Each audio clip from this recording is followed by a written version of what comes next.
Viaxe a Antártida. Meu nome é Finch, son reporteiro gráfico, aventureiro, trotamundos, viaxeiro incansable. Agora mesmo atópome na Antártida, aonde cheguei fai un par de semanas a bordo do buque oceanográfico Hespérides, e onde moi amablemente os científicos da base española San Gabriel me acolleron. Permanecerei no continente branco case un mes, aproveitando para disfrutar ao máximo de deportes e actividades moi acordes con estes paraxes. Rutas co trineo de vento, buceo baixo xeo, travesías en kayak, escalada de icebergs e, por suposto, inmortalizar este increíble mundo xeado coa miña cámara para futuras reportaxes en revistas e periódicos cando regreso a España. Tamén para charlar largo e tendido cos operarios da base e coñecer de primeira man como é a vida na Antártida, que é unha base científica e que misterios esconde a que se considera como a maior reserva de auga doce do planeta. Empezarei por presentar ao equipo de científicos que serán os meus colaboradores. Gael, Iker Lamela, Borja, Carlos, Cristina, Martín, Raúl, Carmen, Xavier, Manuel, Iker Otero, Lucía, Xurxo e Félix. Pódevos cómodos e estade atentos, porque o que imos escoitar non ten desperdicio. A Antártida, tamén coñecida como continente branco, está situada completamente no hemisferio sur, case enteiramente ao sur do Círculo Polar Antártico, e está rodeada polo Océano Antártico. Poderíase dicir que a Antártida son todas as terras e barreiras de xeo situadas ao sur da latitude 60 grados sur. O continente máis próximo é América do Sur, a 990 km de distancia. Está a uns 2.250 km de Australia e a 3.600 de Sudáfrica. A distancia entre a Antártida e España é de aproximadamente 15.000 km. A súa área total cobre uns 14 millóns de kilómetros cadrados. É o cuarto continente máis grande, supera a Europa e a Oceanía. Máis do 95% da Antártida está cuberto de xeo, en forma de capas, icebergs e glaciares, que conteñen preto do 90% de toda a auga doce do mundo. Debido a esta grosa capa de xeo, é o máis alto de todos os continentes, cunha elevación media duns 2.300 metros sobre o nivel do mar. A Antártida é o lugar máis frío, ventoso e seco do mundo. A temperatura media anual é de menos 50 grados centígrados, e a temperatura máis baixa rexistrada foi menos 88,3 grados centígrados. Ao sur do Círculo Polar Antártico hai polo menos un día en que non se pon completamente o sol, solsticio de verán, e polo menos unha noite en que non sai completamente o sol, solsticio de inverno. No polo sur xeográfico o día dura 6 meses e a noite os outros 6 meses.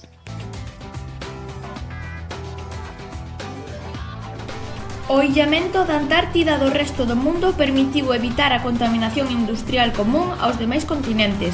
Por iso, a neve e o xeo son os máis puros do mundo.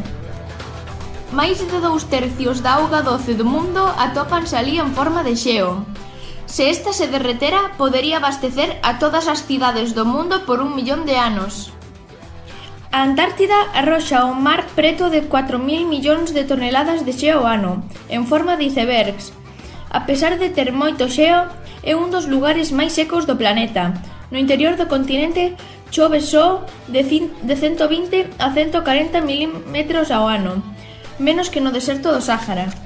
É o último reducto de aire 100% puro do globo. A colosal capa de xeo da Antártida Occidental esconde a que parece ser a rexión volcánica máis grande do planeta. Os expertos descubriron ata 91 volcáns baixo o xeo antártico. Se quiseses cavar un pozo no medio da Antártida, poderías pasar máis de 4 kilómetros escavando e non achar fondo.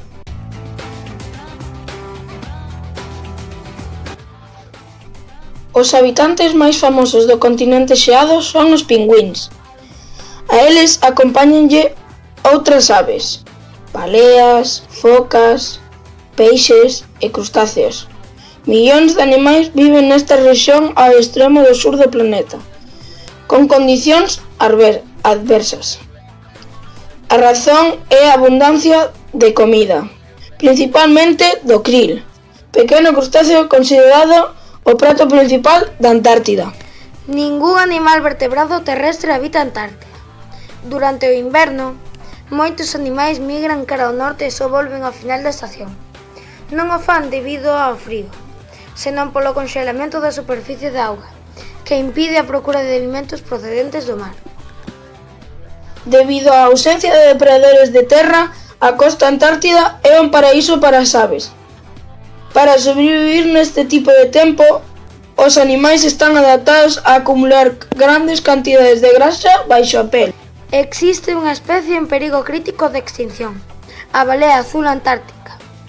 Dende 1926 ata agora, extinguíronse un 97% de baleas azuis debido á caza.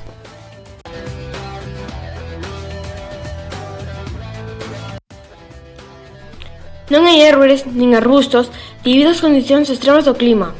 Na Antártida existe pouca vexetación e de formas moi simples, como algas, prións e liques. Pero sorprendentemente, o chan permite o crecemento de dúas plantas con flores, o paxo antártico e o carabelo antártico, que crecen únicamente por algunhas semanas de verán. A Antártida separouse do oeste de continentes moito antes do que os seres humanos evolucionásemos e estivo illadas desde fai máis de 35 millóns de anos. Na Antártida non hai ningún país e non hai poboacións indígenas, xa que o clima rigoroso e o chan xeado fan imposible exercitar a agricultura ou sobrevivir con fontes de alimentos escasas non obstantes. Algúns gobernos crearon estacións de investigación alí permanentes ou temporais para establecer estudos sobre meteoroloxía, xeoloxía, oceanografía, etc. No inverno, estas bases empregan aproximadamente 1000 persoas. E no verán, a época máis transitada do continente, poden chegar a 10.000. No verán, ademais, algúns turistas aventúranse a visitar o continente. A Antártida non ten goberno e non pertenece a un país específico, pero hai 7 nacións que afirman ter soberanía sobre distintas zonas do continente: Argentina, Australia, Chile, Francia, Noruega, Nova Zelanda e Reino Unido.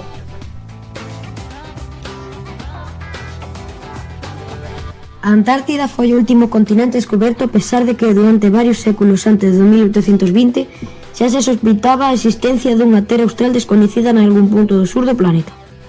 Os antigos gregos foron os primeiros en imaginar a existencia da Antártida, cando supuxeron que no hemisferio sur debían existir grandes continentes para equilibrar os do hemisferio norte.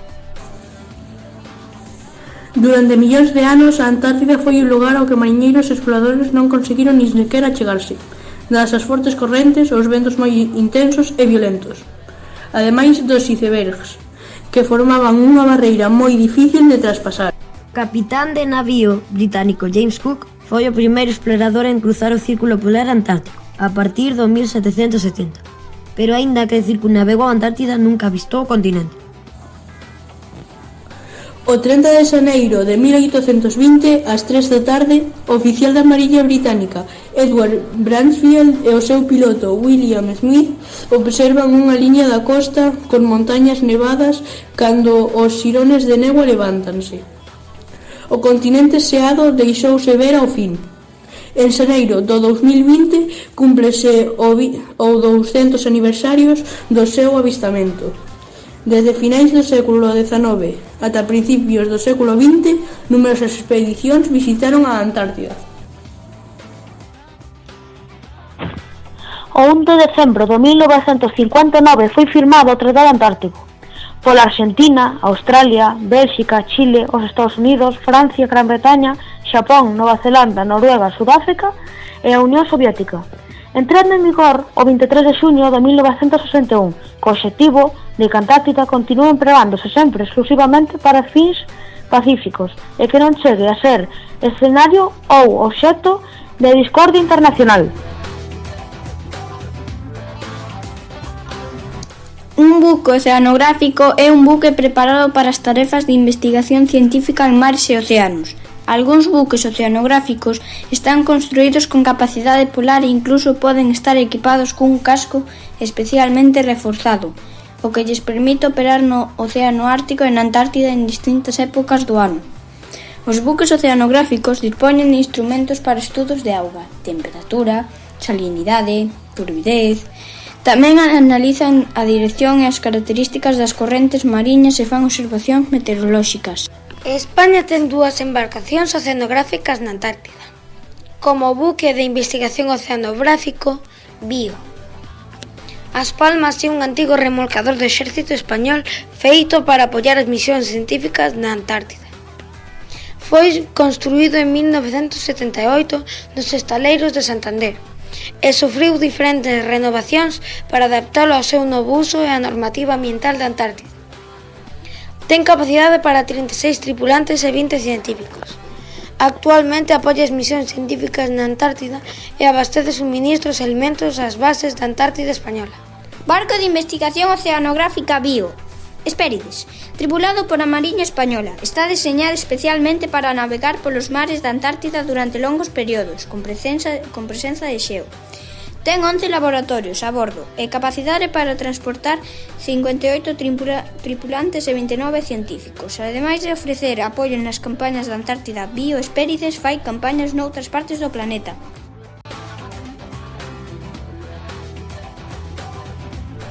Hai 65 bases científicas repartidas por todo o continente e pertencentes a 30 nacións, incluída España. Hai bases moi pequenas, que son como os refuxios, cunha cabina para dormir e vivir, e un laboratorio. Non obstante, hai tamén grandes bases que dispoñen de modernas instalacións equipadas con tecnoloxía e todas as comodidades para sobrevivir nelas longas tempadas.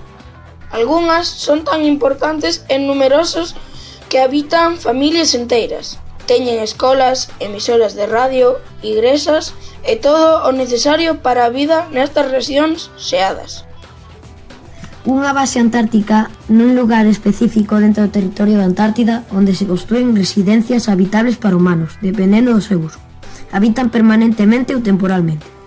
Úsanse exclusivamente para as investigacións científicas, estudos ambientais, biolóxicos, climatolóxicos, xeolóxicos, mariños e mesmo espaciais. Na actualidade tamén está permitida certa actividade comercial baixo escrito control ambiental. Na Antártida está prohibida a instalacións de bases militares ou para realizar algún tipo de probas de armas. É un territorio de paz e ciencia. Os países con bases están obrigados a manter proxectos de investigación.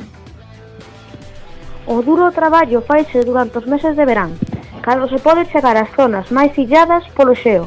O apoio logístico está organizado a través de rompexeos, buques, helicópteros e avións, ademais do transporte de irugas e outros vehículos menores que permiten a substitución de dotacións, abastecemento para todo o ano, eliminación de lixo e residuos perigosos.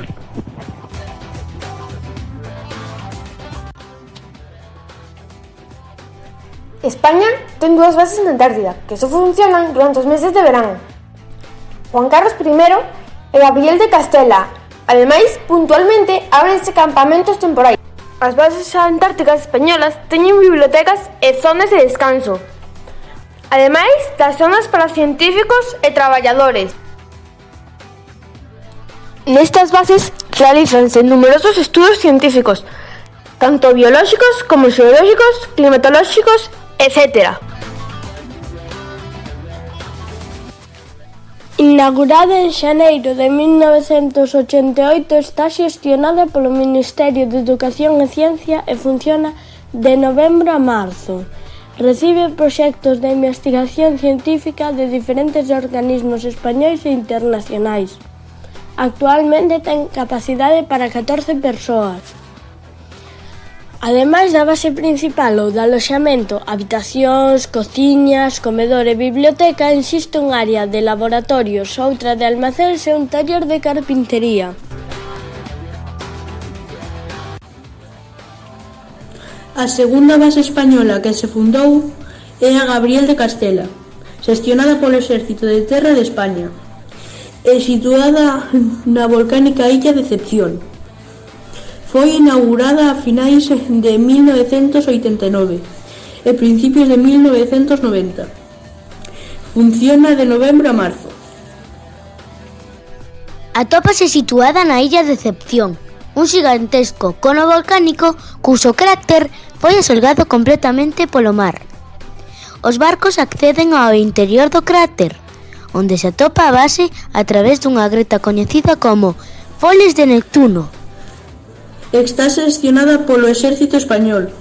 Ten a súa orixe nun refugio militar que foi instalado nesa localización a finais do ano 1989 e que tiña a intención de servir de apoio aos traballos topográficos e científicos. Desde entón, sufriu varias ampliacións e hoxe está dotada de modernas instalacións científicas desde as que se desenvolven impresionantes proxectos biolóxicos, xeolóxicos e climatolóxicos. O volcán sobre o que se asenta a base está aínda activo. A última gran erupción produciuse entre 1967 e 1970 e destruiu as bases argentina e británica, que ali estaban situadas.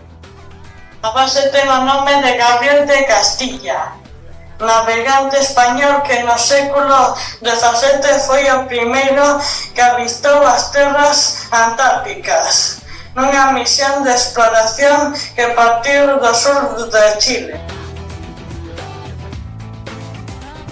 O continente xeado é un dos poucos lugares do planeta que aínda non foron explotados polo home. A súa beleza, as súas illas, fiordos, glaciares e fauna son todo un espectáculo natural impresionante.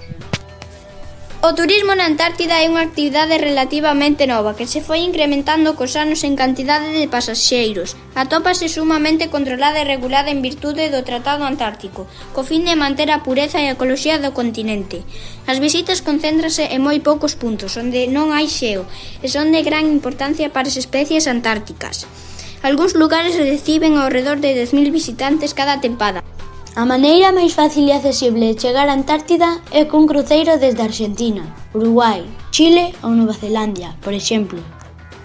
Segundo a normativa, só barcos que transporten menos de 500 pasaxeiros poden realizar desembarcos en determinados lugares da Antártida. Ademais, só 100 persoas poden desembarcar á vez. Está prohibido o uso recreativo dos drons, cuxo son ten un impacto en aves e pingüíns. A presenza turística de España na Antártida é máis ben escasa. De feito, non hai operadores de turismo españois con actividade no continente antártico. A maior parte da atmosfera que cobre a Antártida e zonas adxacentes sofren un significativo déficit de ozono, o cal posibilita que se incremente a radiación ultravioleta, asumindo un importante papel a acción humana e as malas prácticas industriais. Perde 219 millóns de toneladas de xeo anuais desde 2012, 3 veces máis que durante as 2 décadas anteriores. O cambio na temperatura das augas oceánicas tamén é significativo, xa que quentan os gigantes glaciares antárticos desde a base, o que os fai menos estables. A medida que estes glaciares senten calor dun océano máis cálido baixo eles, aceleran a súa marcha cara a costa, o que provoca que grandes anacos de xeo despréndanse no mar. O xeo romperá e se derretirá precipitadamente aumentando a elevación do nivel do mar. Non só a paisaxe das cidades costeiras vai cambiar radicalmente. Aproximadamente o 11% dos habitantes do planeta vive a menos de 11 metros sobre o nivel do mar. Iso son máis de 800 millóns de persoas que serán afectadas directamente polo derretemento dos polos. veránse obrigados a desplazarse ou cambiar radicalmente de vida.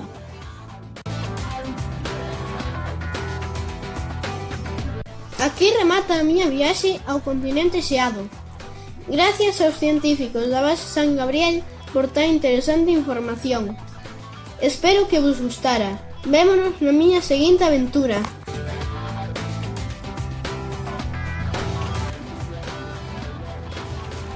Esta animación elaborámola os alumnos de sexto de primaria do CEIP de Leirado durante o curso escolar 2019-2020, coa axuda da nosa titora. É o produto final dun proxecto no que traballamos durante varios meses e co que descubrimos un lugar prácticamente descoñecido para nós. Sorprendeunos especialmente que fose un lugar de paz destinado á investigación científica e onde a acción humana está controlada por leis internacionais. Maravillounos que aínda queden lugares do planeta onde o aire puro e as augas non estean contaminadas. Entendemos a importancia de interactuar co medio con respecto e responsabilidade para protexelo e cuidalo, en lugar de destruílo. Confiamos en que se tomen as medidas necesarias para deter o quentamento global, de xeito que a Antártida siga sendo un paraíso xeado durante miles e miles de anos máis.